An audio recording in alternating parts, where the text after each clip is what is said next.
Then we did a lot of automobile car showroom and also car interior consulting. So these are some of our projects. Then I think what I did the most was to advocate or promote the usage of sustainable and new materials. So for consecutively 4 years, we curated about 1,000 square meter of size of exhibitions in Design Shanghai, Design Beijing, Design this and that. So there are a lot of design weeks that we took part trying to make material a theme for this design week. And during COVID, in 2020, we did this Matter Matters exhibition for Hong Kong Land Art Festival in Hangzhou. So this is the first exhibition also the hardest exhibition I've ever done that I curated for 60 pieces of work. They're inspired by sustainable material or they're sustainable design.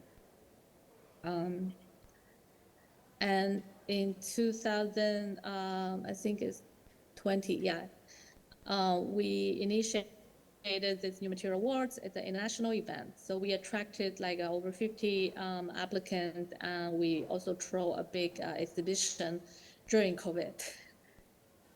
So from industry to institution, in the past few years, I think what I did most was to collaborate with the like developers, real estate, and manufacturing material companies.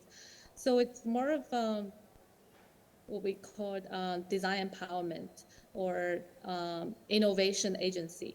So at the same time, I got the chance to teach at first University of Shanghai, then Hong Kong U in Shanghai, and then Tongji University. At Tongji, I taught first in the School of Architecture for 2 years, and in the School of Design and Innovation for 3 years. And the last 3 years, I got a chance to establish a material lab in the university. So from where I conducted a lot of educational driven material classes like this one, we use the leftover from rchitect to make new products. And this project is actually 2019. I taught with Art Center College of Design from Los Angeles, Pasadena. So there were 11 students coming all over the world to Shanghai, and they each collaborated with either a craftsman or a factory in China. So it's really design meets industry. So this project partially was sponsored by K11 Craft and Guild Foundation. So I got a chance to learn about the traditional Chinese craft and try to modernize it. So these are some of my student works from different classes. Some are material design, some are material application. So the last part is these are some of my interviews and publications, and I think I translated and wrote a lot about material design. But right now, while I'm working on my PhD thesis, I think I'm gonna write a lot more about ecology, about sustainable materials, and I hope, yeah, so right now you can hear that I'm going through another midlife crisis. And I'm taking my second career break to go to school again. And I've been reflecting a lot on what I've been doing and what I've done. And yeah, I'm really thankful that CUA alumni is inviting me to these events and giving me the chance to reflect on my path and future. Thank you. Thank you, Laila. Really amazing and inspiring, right? So, I believe that it is not just your work being experimental, but we are all inspired that by you that the career of an architect can also be a subject of worth experimenting. So there are lots of opportunity apart from our core capabilities of building buildings, right? So thank you again, Lila, for your inspirational sharing with us. Okay, so here comes the second speaker. The second speaker with us today is Dr. Han Man, who is a lecturer of our School of Architecture. Dr. Han is specialized in the research of conservation and revitalization of modern architecture in the 20th century local context, especially on public housing estates and institutional buildings. Dr. Han will be sharing with us on the historical aspect of his architectural practice. Welcome, Dr. Han.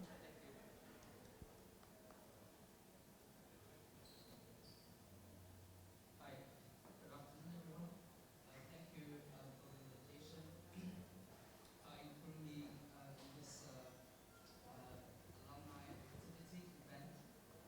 So the topic I'm going to share with you today is historical experiments.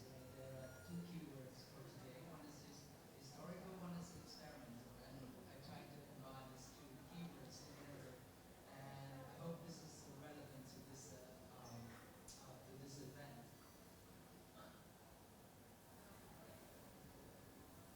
Yeah, myself, I studied my bachelor and master in Nanjing. I came here to study doctoral degree under the supervision of Professor Gudaji.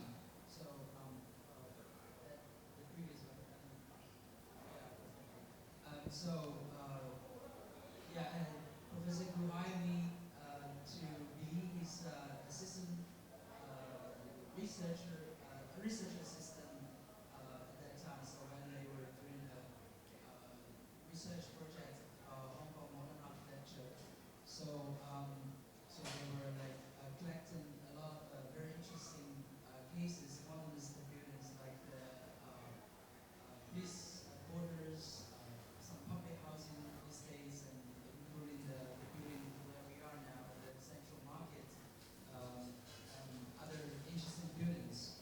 So I was at that time introduced into this field of modern architecture.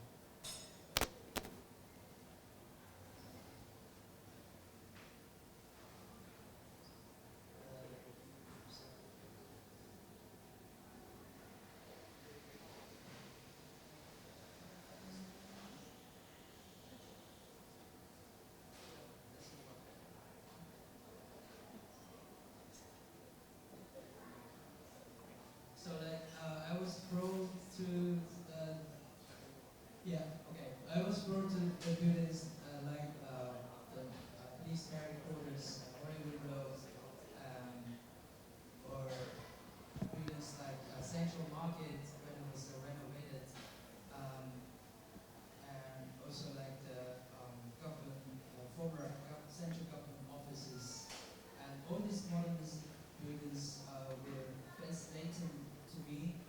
And so when I, how many years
clearly see the whole idea of structure and how it was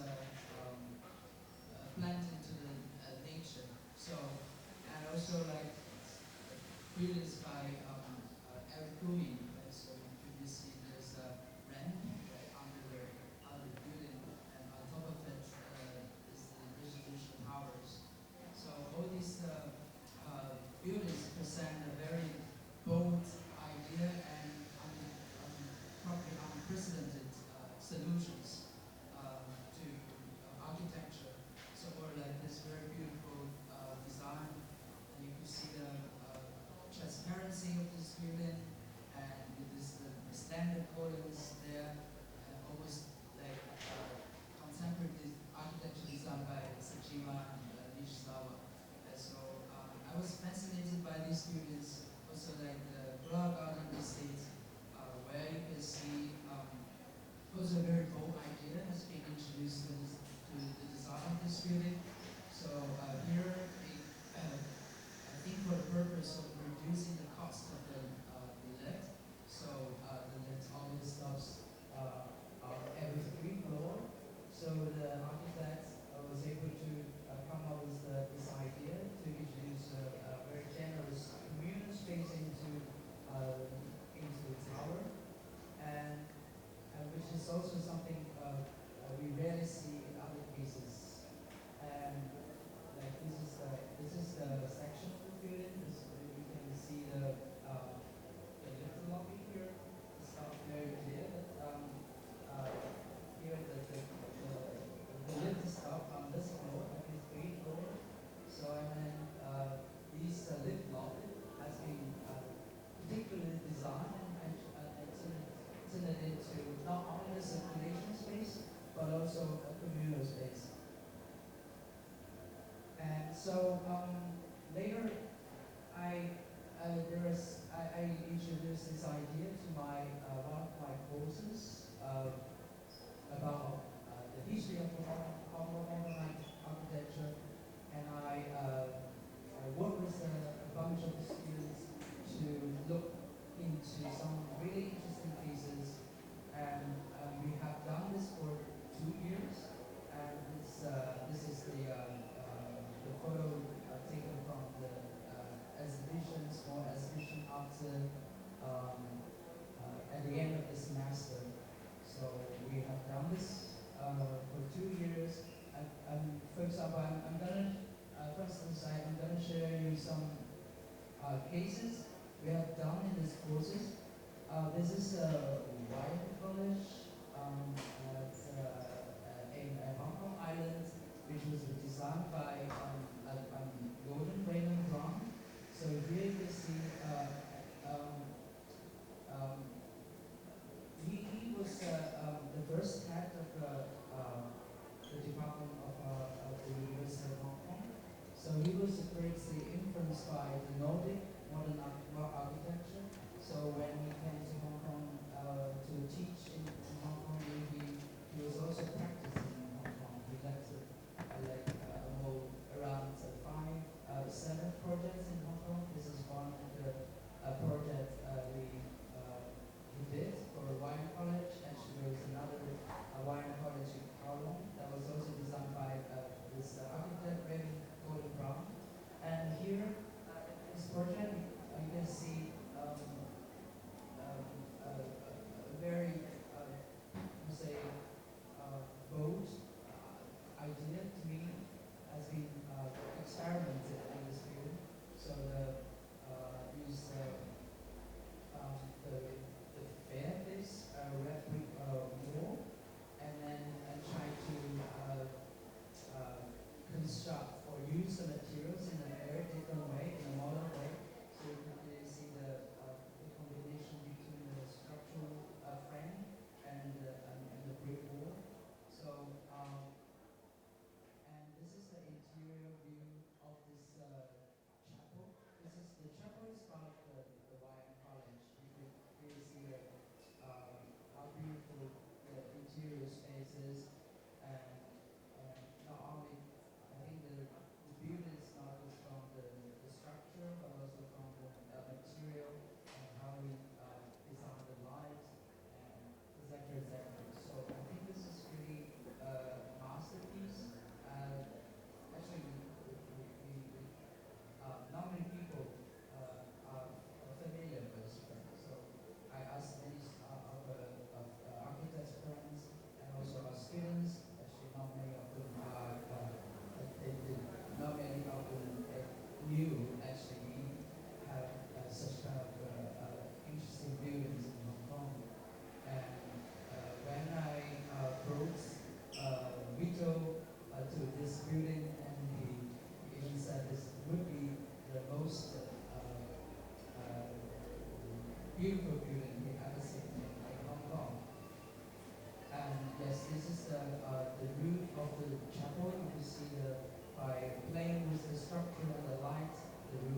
floating in the air.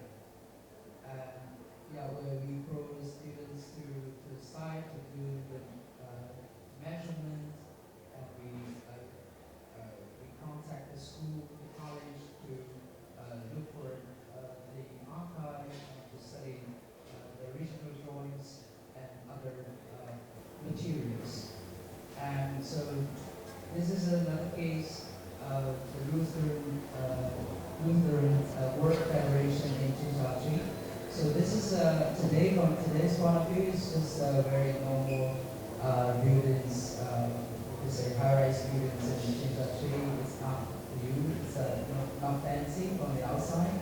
But when we look carefully at this building, actually, there's a very interesting idea has been adopted or invented in, I think it's in the mid-1960s, where you can see this building has been applied this kind of double layers schemes ideas. So there's an outer scheme, and there's an outer scheme and there's an inner scheme, serving for different purposes.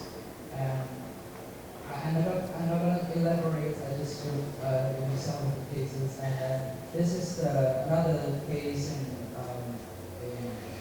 Yomantang. You see the idea of the structure is really also very, very interesting. You see this is the superstructural fan is actually it's a 3-story high. And so you form a superstructure of the building, and the slabs has been installed, and attached to this superstructure. So this is also, I think it's an experiment in terms of a structural design. And this is the drawings and models made by our students. From the section, you can see the clear idea, the structural hierarchy of the student.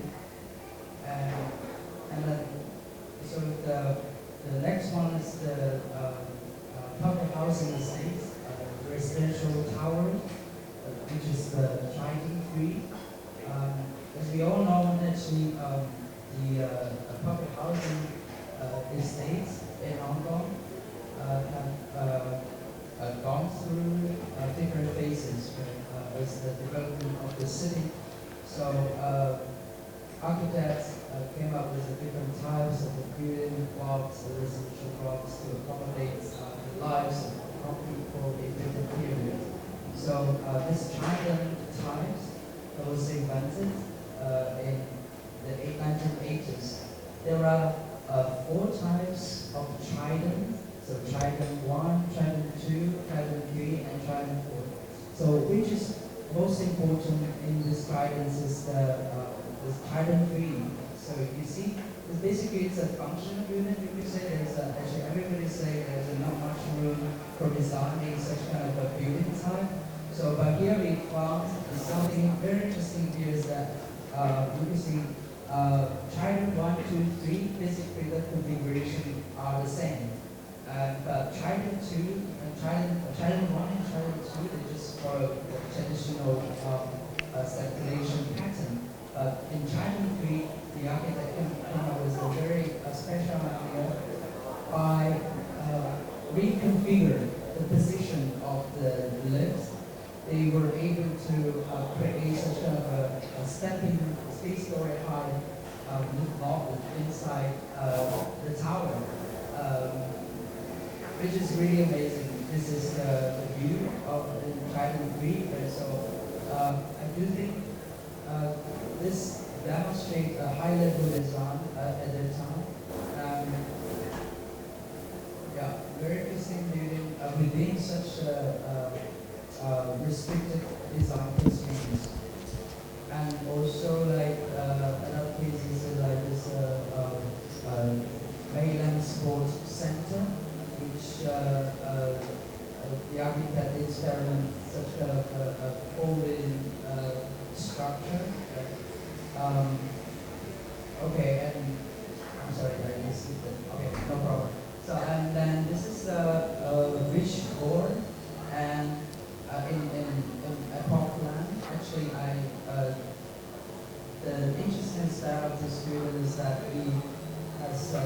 close relationship to the topography. And through this student, we could see how the architect was able to make use of the topography, the hilly side, to generate interesting spaces. And then so that was the exhibition. Up at the end of the term, the students seems they're happy with their work. So here, my point is actually I think these, which I regard as historical experiments. Why? Because they have been built and designed in the history, but they haven't been examined and studied.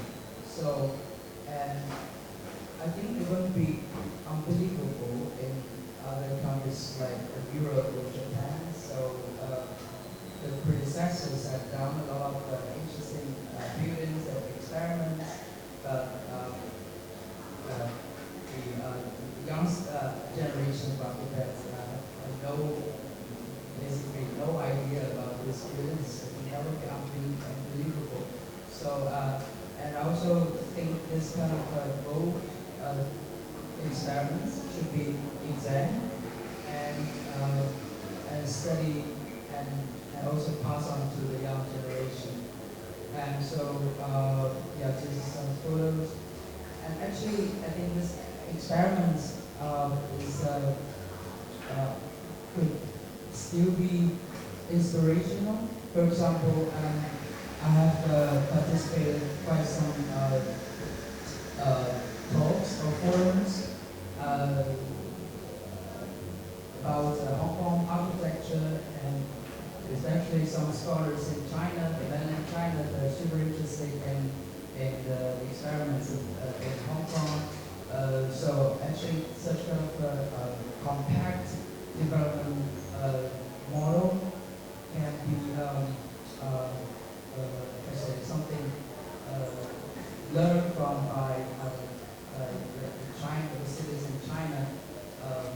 And also, I have, for example, another case is like a friend is doing the research about Hong Kong as a compact urban development, and because of my research, I was able to contribute to this research project.